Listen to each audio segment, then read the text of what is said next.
लेकिन सत्य जो है ये हमारे अंदर निहित है। सत्य को हमें अपने मज्जा तंतु पे जानना है, अपने सेंट्रल नर्वस सिस्टम पे जानना है। जैसे ये चीज़ ठंडी है या गर्म है, ये जिस तरह से हम जानते हैं उसी तरह से हमें सत्य को अपने सेंट्रल नर्वस सिस्टम में जानना है, माने जिसे हम कहते हैं कि यह हमें विद होना चाहिए, इसका बोध होना चाहिए। बोध का मतलब ये नहीं कि हमने किताब जाके पढ़ी। संत तुकाराम ने कितनी किताबें पढ़ी थी। ज्ञानेश्वर जी वो तो इतनी छोटी उम्र में ही समाधि प्राप्त कर गए। हमारे यहाँ कौन से साधु संतों ने यूनिवर्सिटी की डिग्री ली थी? और जो डिग्री लेते हैं उनमें से कितने साधु संत हुए? वो यही डिग्री लेकर आते हैं कि कैसे लोगों को बेवकूफ़ बनाया जाए। जब वो कोई डिग्री वाला साधु संत हो गया तो समझ लो सबकी हालत खराब होने वाली है।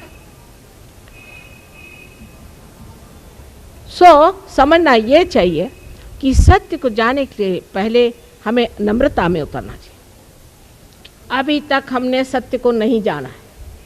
हमने जो अभी तक जाना है वो दूसरों की लिखी हुई बातें, दूसरों की पढ़ी हुई बातें, जो चार लोगों ने बता दिया वो जानते हैं। इसने ये कहा, उसने ये कहा, उसने ये बताया, लेकिन हमने अपनी सेंट्रल नर्वस सिस्टम पे कुछ नहीं जाना। हमारी जो मज्जा संस्था है उस पर हमने कुछ नहीं जाना, उसका हमें अनुभव नहीं आया। एक तो इस नम्रता पर हम आए कि फिर हम जिस सत्य को जानते हैं वो सत्य बड़ा अधूरा सा। सत्य में जो आप साइंस में जानते हैं वो वहाँ है, इसलिए आप जानते हैं, नहीं तो आप क्या जानिएगा। कि कार्बन में 4 वैलेंसीज होती है, ये आप देखते हैं इसलिए आप कहते हैं कि वहाँ है। इसमें कौन सी बड़ी बात हो गई? जो है वही ना आप बता रहे हैं। लेकिन जो नहीं जानते हैं, जिसके बारे में आप अनजान हैं, उसकी ओर अगर आपको दृष्टि करनी है तो नम्रतापूर्वक आपको जानना चाहिए कि अभी बहुत कुछ जानने का।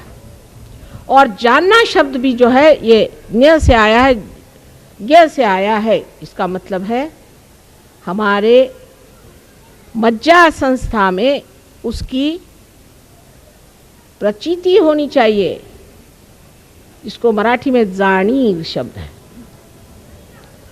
इस बात को आप समझ लीजिए कि अपने बुद्धि के जो आप हथकंडे घुमा रहे हैं या उसी से जो कुछ डोरे निकाल करके सारी दुनिया को नचा रहे हैं, उसमें आप भी नाच जाइएगा, आपके बच्चे भी नाच जाइएगा और सारी दुनिया नाचती रहेगी और कुछ फायदा नहीं होने वाला।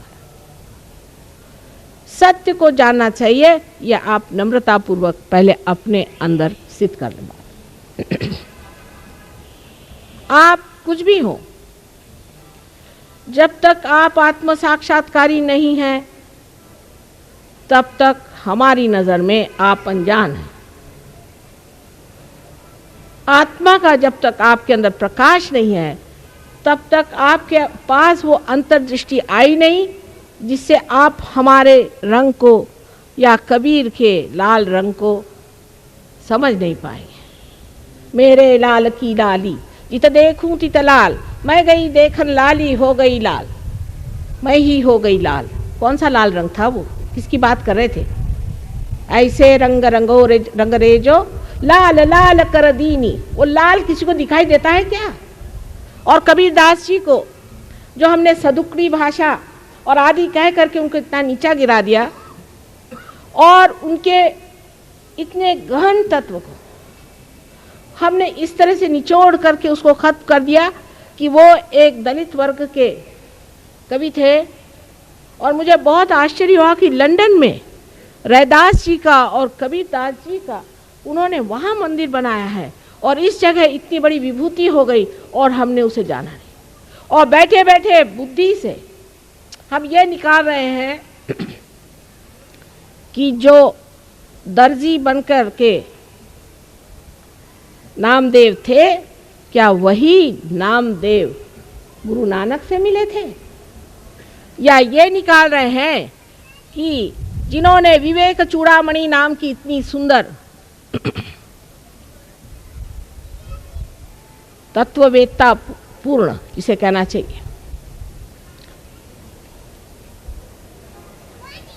पुस्तक लिखी, ऐसे महान, ये तो बुद्धिवादियों को यही महान लगता है जिसमें वो चक्कर गिन्नी घुमाए, और उन्होंने इतनी ऐसी बात कैसी लिख दी जो सौंदर्य लहरी में है कि माँ की तुम स्तुति करो बस, और कुछ करो नहीं। तो ये दो आदमी हो सकते, एक नहीं हो सकता। ये हमारे अक्लमंद जो लोग हैं, उन लोगों ने ये बातें ला के रख दी। ये सत्य को कैसे खोज सकते हैं? यह अहंकार का अन्वेषण है। अहंकार की ये झलक ही नहीं पर पूरे तरह से आक्रमण है अपनी समाज पर, जहां पर कि एक अहंकारी अपने दिमाग में कोई बात सोच लेता है, और क्योंकि उसको लिखना पढ़ना आता है, या वो बड़ा भारी प्रोफेसर है, या टीचर है, या बोल सकता है, भाषण दे सकता है, लोगों पे छाप डाल देता है। यहाँ ऐसे बहुत सारे तत्ववेत्ता हैं। एक हमने परसों सुने कि वो जा करके सब मारवाड़ी लोगों में जा करके बहुत ज़्यादा रुपया कमा रही हैं, और उनको लोग बड़ा तत्ववेत्ता समझते हैं, और वो गरीब लोगों से बताती हैं कि देखो भाई, गरीबी ठीक है, कोई हर्जा नहीं, ये तो पूर्व जन्म के कर्म से तुम पा रहे हो, और आप किस पूर्व जन्म के कर्म से ये कर्म कर रहे हैं, और आपका अगला जन्म क्या होगा। तो बुद्धि के तत्व में सबसे बड़ी जो चीज, जो महत्वपूर्ण घनी बात है, वो एक ही है कि हमारे अंदर धर्म जागृत होना चाहिए। जब धर्म जागृत होता है तभी हम सत्य को जानते हैं। अब धर्म का मतलब हम लोग ये समझते हैं हिंदू धर्म, क्रिश्चियन धर्म, फलाने धर्म, ये वो, ये धर्म है ही नहीं। कैसे हो सकते हैं बताइए आप? जब आप हिंदू धर्म की व्याख्या करते हैं, हिंदू धर्म में तो कहा है कि सबके अंदर एक ही आत्मा का वास है। फिर आपने जातीयता कैसी बनाई? जब आपके धर्म में व्यास और वाल्मीकि जैसे लोग ब्रह्मर्षि कहलाए जाते हैं, फिर आपने जातीयता बनाई कैसे कि जन्म से ही आदमी धर्म को प्राप्त होता है। ब्रह्म को जानने वाला ही जब ब्राह्मण होता है, तो आपने जातीयता बनाई कैसी? आज जातीयता के नाम से लोग चिल्ला रहे हैं। इसको निकालने का तरीका बुद्धि से नहीं हो सकता। इसके लिए सत्य को प्राप्त होना पड़ेगा। जब तक आप सत्य को प्राप्त नहीं होंगे, तब तक आपके अंदर की जातीयता जा नहीं सकती। सत्य को प्राप्त होने के लिए दूसरी बात है कि धर्म में खड़ा होना पड़ेगा। धर्म में खड़ा होना क्या होता है, इसके लिए समझने की बात है। दो उदाहरण हम देंगे। एक श्री कृष्ण का। श्री कृष्ण को लोग सोचते हैं कि उन्होंने अहिंसा सिखाई। हाँ, सिखाई तो है अहिंसा, वो गरीबों के लिए, वो ऐसे लोगों के लिए जो त्रस्त है, लेकिन जो दुष्ट हैं उनके लिए अहिंसा नहीं सिखाई है, उनके लिए हिंसा सिखाई है। जिस वक्त कर्ण का पैर रथ के चक्के में फंस गया था और उनके ऊपर अर्जुन ने अपना गांडी पकड़ा था, तो कर्ण ने उनसे कहा कि देख, तू भी वीर है, मैं भी वीर हूँ, और मुझे क्षत करने का तुझे अधिकार नहीं, जबकि मैं सशस्त्र नहीं हूँ। तब कृष्ण ने अपनी उंगली आगे करके कहा कि जिस वक्त द्रौपदी की लाज लूटी जा रही थी, तब तेरी वीरता कहाँ गई थी, मार इसे। कृष्ण को लेकर के जो अहिंसा की बात करते हैं, वो इसमें का भेद नहीं जानते। कहा जाता है हंसा श्वेता बका श्वेता को भेदो बक हंस यो नीरक्षीर विवेके तू हंसा हंसा बका बका। उसका विवेक जब तक आपके अंदर आएगा नहीं, तब तक आप समझ नहीं सकते धर्म क्या है। जिस वक्त ईसा मसीह, जो कि साक्षात अत्यंत पवित्र ओंकार स्वरूप अवतरण थे, एक वेश्या को देखते हैं कि उसको पत्थरों से मारा जा रहा है। उनका किसी वेश्या से क्या मतलब हो सकता है?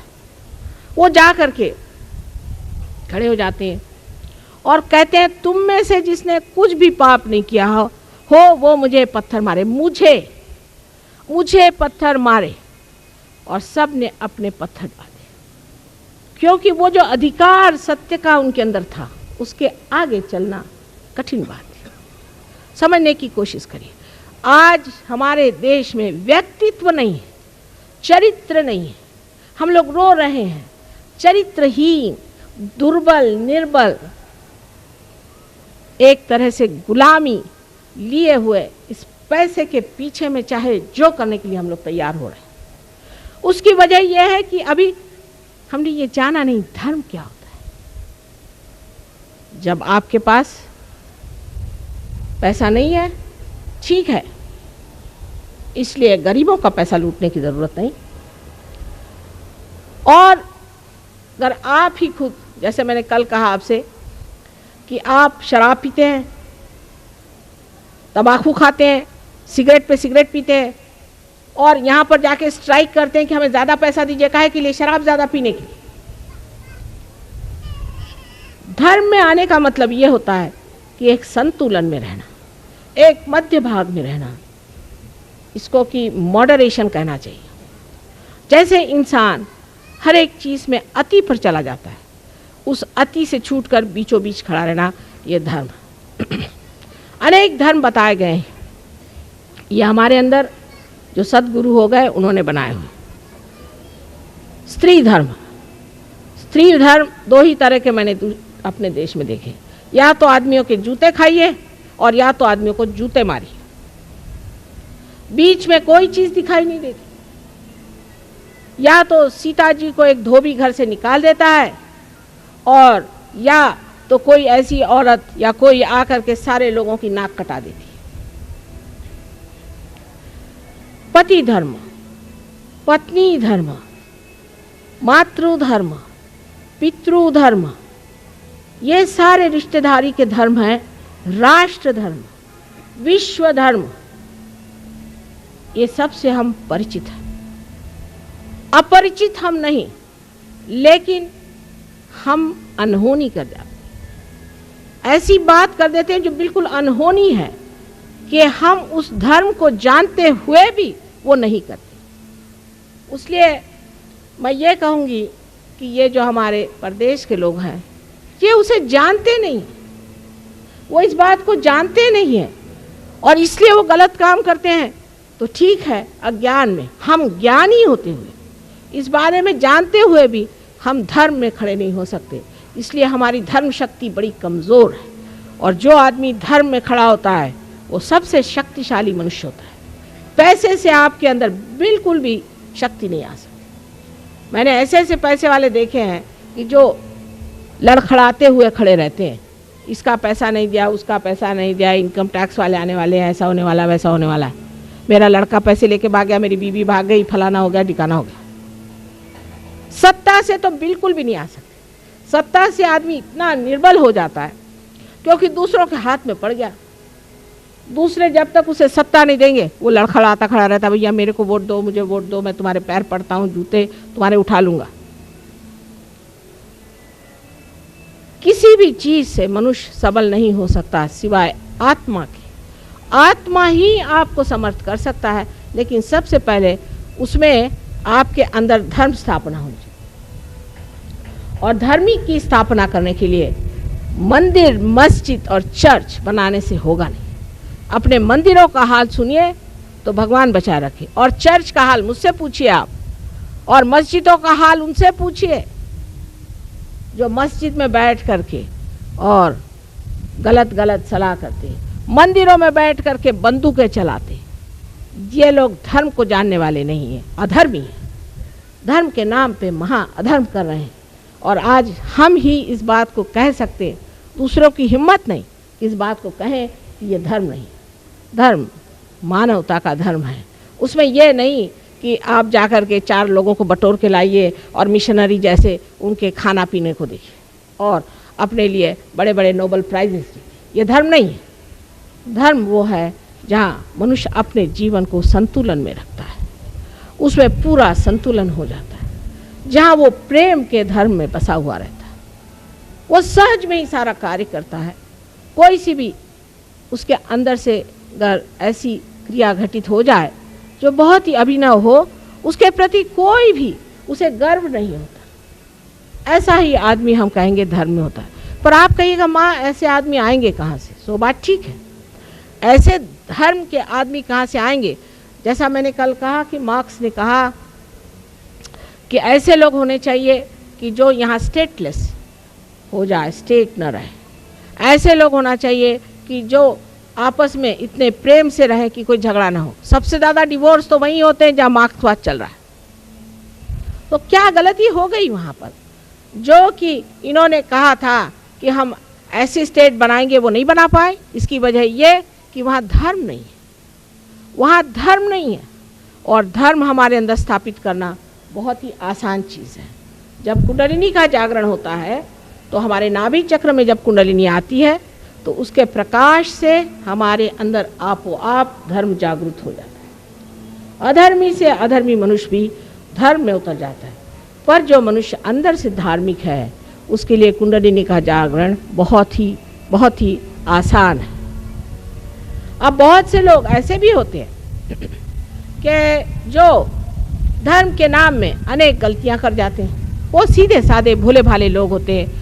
जैसे ये बता रहे थे, हमने ऐसे बहुत सारे देखे, विलायत में भी देखे और यहाँ भी देखे हैं, जो कि गुरुओं के चक्कर में घूम पड़ते हैं और उसमें पैसा देते हैं और उनके चरण छूते हैं और उनसे सोचते हैं कि भाई अगर हमारा गुरु जाएगा स्वर्ग में तो हमें भी साथ ले जाए। लेकिन वो तो नर्क में जा रहे हैं और उनके साथ सभी नर्क में जाने वाले।